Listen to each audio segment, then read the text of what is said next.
Mayaman, mahirap, kahit anong estado pa man sa buhay, pare-pareho tayo ng kahihinatnan, ang unang kamatayan. Ang kamatayan ay parang isang tupok na apoy ng kalungkutan para sa iilan. Isa itong pangyayaring hindi mo mamamalayan.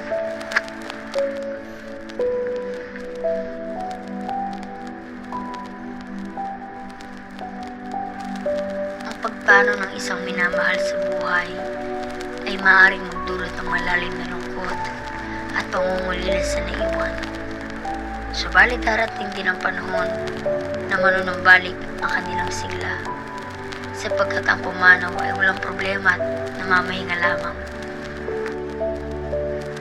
Ngunit mapapaisip ka, bakit sa paghimlay ng iyong mahal sa buhay ka lamang magpapasalamat, hihingi ng tawad, magiging mabuti, magbibigay ng oras, at hindi lang siya'y nabubuhay pa?